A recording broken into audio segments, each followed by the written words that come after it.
If you think the higher the wattage of your soundbar, the better sound it produces, you might be making a mistake. A whole lot of people walk into a store and the first thing they are checking or they are asking the appliance guy is, how many watts is this? How many watts is that? They believe that a higher wattage will result to the sound of the soundbar being good. But in the real aspect of it, that is not it. The fact that an appliance or a soundbar, for an example, has a very good high wattage, it does not determine that it will have a very good sound quality. But before we delve into this very well, let's understand the meaning of wattage in the real aspect of it. When we talk about wattage, watt simply refers to to a unit of power. So watt in a soundbar measures the amount of electrical power being deposited from the amplifier to the speaker. So in the real aspect of it, when we are talking about wattage of a soundbar, it simply refers to the loudness of that soundbar. So it's basically telling us how loud your soundbar can be without distortion. Now, I know that distortion might be like a grammar or probably like a jargon to some people. So I'm here to actually break it down for you.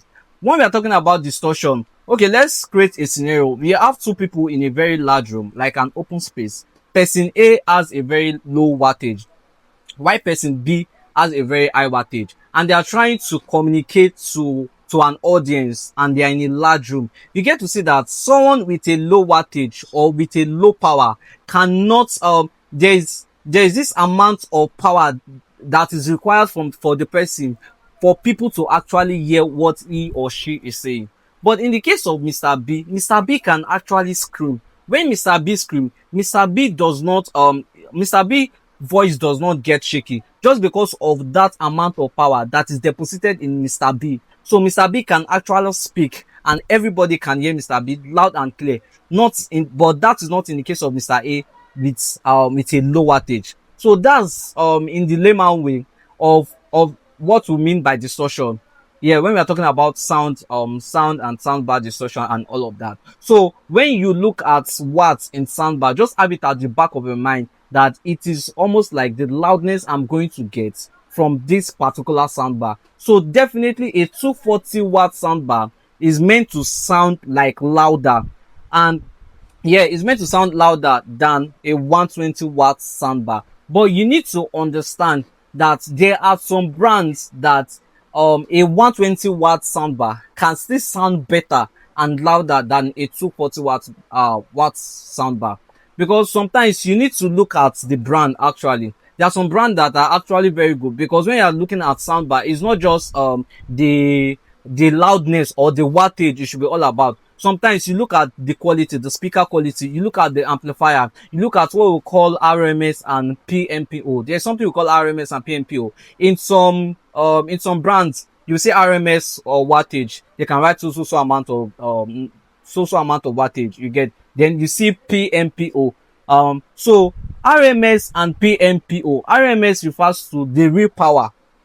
That is the real power of the soundbar. While PMPO refers to the maximum power when it's in its peak position, or let's say peak power that is required of that soundbar, or that soundbar comes with. So the RM is the real power. Let me put it this way. That's the number of power that the soundbar can go continuously over a period of time, like for a long extent. Let me put it that way. Then PMPO refers to the maximum power that is required that the device can go over a short period of time. So the one that you should be most particular about, because when you see 1200 watts soundbar, 1500 watt soundbar, that might be the PMPO. You should look at the the real power Gorgon itself. The real power is usually between 300 watts. That's the normal power it can go continuously over a long period of time. For some of you watching this, I know you might want to ask that, does higher watts mean a louder sound? In most cases, yes. And others too, for some persons, you might want to ask that, does higher wattage determine the price? So yeah, the higher the wattage, right, the higher the price for some of these brands. But it's not like that for all brands, because it's not, when you are looking for soundbar, it's not just the wattage you should consider alone. There are some soundbars that come with subwoofers and some does not. So definitely the one that comes with a subwoofer will definitely be more expensive than the one that does not come with it. You need to look out the speaker quality. You need to look at the RMS, the RMS power of that particular soundbar. So sometimes the brand itself can be expensive, right? Just because of this one is a popular brand, it can make it expensive. So there are a whole lot of factors you should consider when you are choosing like a soundbar or you want to go for one. Then one of the mistakes people make is that they ignore the RMS power, which is the power that the soundbar can run continuously over a long period of time. That is the most important one. Don't look at the PMPO, which is the peak power. Then also, when considering a soundbar, the very first thing you should consider, like, don't even look at the fact that probably you see a soundbar in your friend's place and you just want to get it because it's nice, because it's big. You need to check your own space. You are buying this thing for yourself, not for your friend. If you are buying for your friend, you ask the person, right? So it's important to ask yourself, look at the size of your room, this place, because there are some rooms that a 140-watt soundbar might not fit, or a 200-watt soundbar cannot fit. So the larger the room, the larger the wattage you should be considering.